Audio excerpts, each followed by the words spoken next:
Alright, hey guys, this is Blood Cooker, and I'm going to be bringing you Game 2 between Aurelius and Woodhaus.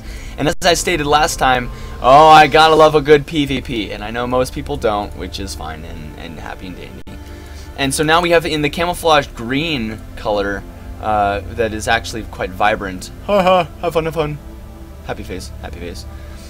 We have Aurelius spawning in the top, I guess the top right corner of Atlantis spaceship, putting down his pylon. And in the bottom left-hand corner, we have Woodhaus spawning in the pretty baby pink color. Oh, I love this color so much.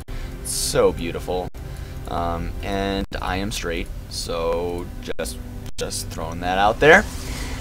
Spawning in the bottom left-hand corner of Atlantis spaceship. Yeah, so this is pretty exciting. Last game, I watched the replay real fast. Or I guess the commentary, and as soon as I started yelling, I started sounding all like gross and nasty and stuff. So I'm gonna go ahead and I moved my mic away from my mouth a little bit. That should help with that problem for sure. Now let's take a look at this map here. So you have a really nice, easily expandable natural with two Vespian geysers, because what natural doesn't? And it's a lot like, I guess, something like Ohana. Where it has this third base kind of down here, but there's a huge ramp. So it's a pretty wide open third base. And then where do you take your fourth? You can take it here, where, I don't know, this place is kind of difficult to defend because it's close to your opponent. Or you can take it in this corner, which you will be fighting your opponent for, because this is a mirrored map. There's his third, and then this might be his fourth as well. You could take this base, but there's like no minerals there, or you could take this base. In the meantime, we have Woodhaus doing his thing again, getting the later cybernetics core. But let's take a look at the worker count. They're actually equal this time, so I don't know what happened differently. If Woodhaus is just like missing chrono boost or something, because usually Woodhaus would have equal or more workers at this point. And a lot later of a cybernetics core. And I really like that little personal touch to this build. He gets a little bit later of a gateway, and a little bit later of a cyber core, a little bit later everything to get 2 extra probes. And let's actually take a look here. Yeah, here we go. Woodhaus has that 2 extra probe lead, and I really like that play, especially in this mirror matchup, where every probe frickin' counts, man. Every probe frickin' counts. So last time we saw Aurelius do a 3-gate robo build, and it looks like the robo is going to be going down a little bit earlier this time. Might be some sort of rush, maybe he just wants to play it safe. Not totally sure, but we do see a second gas. It's ready to be used. Not quite going to use it at this point yet. Woodhaus going to go ahead and get a gas lead on his opponent. Going to go ahead and throw in some guys in each geyser. And throw down extra gateway. So, oh, this is very interesting play. Looks like we're seeing a Twilight Council and 3 gates. So, could we be seeing Blink Stalkers with Observer? Yeah, I don't know if you guys watch White Rod's stream a lot. This is one of his favorite builds to do. Yeah, here comes the Observer. And basically what you do is you get Blink and you build a ton of Stalkers. And with the Observer and Blink, you can blink up areas like here, you know, even here, or even down, like way down here. Get in your opponent's base. He'll have to take his army, run back, and try and kill you. But you can do tons of damage in that time, and then you just blink right out. Here comes the 3 gateways. And, oh, looks like he's also going to add the Warp Prism to warp and reinforcements quicker, so instead of having a probe across the map. And I do like this play, leaving the probe at the watchtower. I don't think he's going to see the Observer. He'd have to have some pretty good eyes. And not just on that mini-map. See that Observer. Probe coming out. Is he going to expand? I don't know if he's going to expand. I don't think so. But, well, I guess we'll see. He's saving up. He's saving up. Is he going to expand? There we go. Oh, yeah, there we go. Okay, so expansion going down for Aurelius. Woodhaus going to go ahead and build those sentries as a defensive measure. And to protect the earlier expansion, I think he's going to do some Blink Stalker aggression with this Warp Prism. A little bit of a variation from White Raw's build, but I do definitely like it. I think it's great. And this Observer just kind of chilling.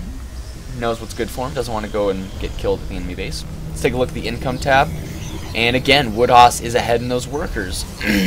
That 2-worker lead has turned into 3, which is absolutely fantastic. But he's not going to have much of a worker lead if Aurelius gets this expansion up. And judging by the fact he's building sentries, my guess is he's going to build up an expansion of his own soon here. Actually, surprisingly enough, some Zealots moving across the map instead of Stalkers, even though he did get that Blink Tech. Throwing down 2 more gateways. The 3 Amigos, the 3 Musketeers, Trace something. Yeah, they're 3 Zealots, okay? You know, you don't have to be so harsh about it. An Immortal already out for Woodhaus, so with the combination of these Sentries, Stalkers, and Immortal, these Zealots are not going to do very much damage. It's more like a big scouting party, to put it that way. Are they going to be able to get the Sentry, though? If they get a Sentry, that'd be huge. No, not quite. So, a little bit of a waste from Aurelius. And Woodhaus hates Terran players because I guess he hates all Terran players. I really would like to see some Blink being used. Oh, there's Stalkers in the back of the base. But are they going to be able to do anything? No, they just get denied. And is this Warp Prism going to go down? Oh, no! Loses the Warp Prism. That was the huge... He spent tons of money on that Warp Prism. And I just hate to see it go to waste like that. So Woodhaus is going to go ahead and take his Expo. And Aurelius' Expo is already up, but he doesn't have any units to defend. That Warp Prism is a devastating loss for Aurelius. The question is Woodhaus going to move out and, well, I guess, look, he might actually move out right now and try and punish Aurelius for this earlier Expo. If he's gonna do it, he needs to do it now. That is for sure. And oh, I love this place so much. Hidden Twilight Council, and we have a Templar Archives on the way for Aurelius. Stalkers running out ahead of the group because that's just what Stalkers do. And here we go, guys. Here comes the first move out. Oh no! Oh no! We have an army supply. Woodhaus has way more army, as obviously seen with 2 Immortals. Ladies and gentlemen, this could be really, really bad. As here comes the Stalkers in the front. Sentries targeting down, putting up some force fields. I don't know if those were defensive or not, whose force fields are whose. But oh, huge force fields on the ramp. This Immortal, poor Immortal, stuck like crap. And the Zealot is just, the Zealots are wrecking the Sentries. And this is just a one-sided slaughter fest. 2 Immortals doing tons of damage here. Stalkers going down, and this base is just doomed for extinction. And what kind of damage is he going to be able to do? Is this the end of Aurelius? At least for this second game. Are we going to go on to a third match here? We will find out, I guess, in just a second. Yeah, it looks like Stalkers and Immortals going to come up here. Sentry to wall off the ramp. And that is a huge loss for Aurelius. I wanted to say a huge loss for Woodhaus, but that's not quite the same thing. Nice force field use. Blocking off the ramp, and now going to get some free pot shots. But oh no, is he going to lose the Immortal? Immortal taking tons of damage! No! He loses the Immortal! And now he's just going to be able to waltz right up the ramp. Stalker's not going to be able to do too much against those 2 Immortals. 12 kills on the Immortal right here. And this looks like it's going to be GG.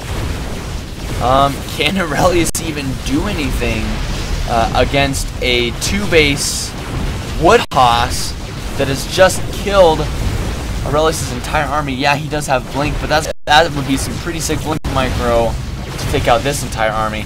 Templar Archives, unpowered, not even going to be able to research Storm. Zealots coming out, and I believe this game's over. Holy probes coming off the line to try and deal with this. Are the probes even going to be able to do it? No, they're going to just run away and go back to mining. They're almost mined out mineral patches. Going to try and take out this Robo Bay. It goes down. Zealots coming off the line to try and deal with this, but I don't think there's anything Aurelius can do against this kind of force that's in his base. And reinforcements have even arrived. What a kick in the face right here. Temple Archive's even going to go down from one Immortal, who has 18 freaking kills. Holy Immortal Batman, he's doing so well. Cybernetic Sword goes down, and I believe we're going to be moving on to a game 2 here shortly. Zealot's not going to be able to do too much. Most unfortunate. GG from Aurelius. Very well-mannered player. Look at that. He's so happy. He's just beaming with light. And let's move on to the best of 3 third game.